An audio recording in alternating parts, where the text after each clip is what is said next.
আমাদের ভিন্ন মত থাকতে পারে, মানুষ হিসাবে মানুষের প্রতি আমাদের একটি মমত্ববোধ তো থাকতেই হবে। আমরা তো এই রাজনীতি চেয়েছিলাম, কিন্তু আমরা দেখতে পাচ্ছি ডাকসু নির্বাচন নিয়েও নানা ষড়যন্ত্র হয়েছে। আজকে আপনারা দেখবেন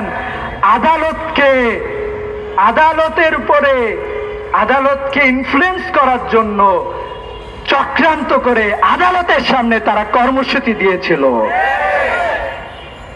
আপনারা দেখেন ঢাকা বিশ্ববিদ্যালয়ের কতিপয় শিক্ষক যারা এই নির্বাচন কমিশনের সাথে যুক্ত আছে, বিশ্ববিদ্যালয়ের প্রশাসন এই নির্বাচন ভণ্ডুলের জন্য চক্রান্ত করতেছে।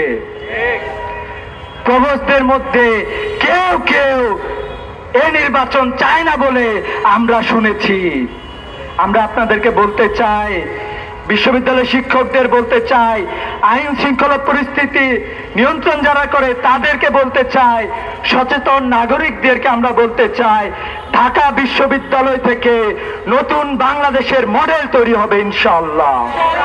এই বিশ্ববিদ্যালয়ে প্রমাণ করতে হবে গণতান্ত্রিক বাংলাদেশে সবাই যার যার অধিকার নিয়ে ভোট করতে পারে, ভোট করে ইলেক্টেড হয়ে বিশ্ববিদ্যালয়ের শিক্ষার্থীদের জন্য যেভাবে কাজ করে, যেভাবে তারা শুধুমাত্র একটি দলের নেতা না হয়ে তারা সকল শিক্ষার্থীদের নেতা হবে।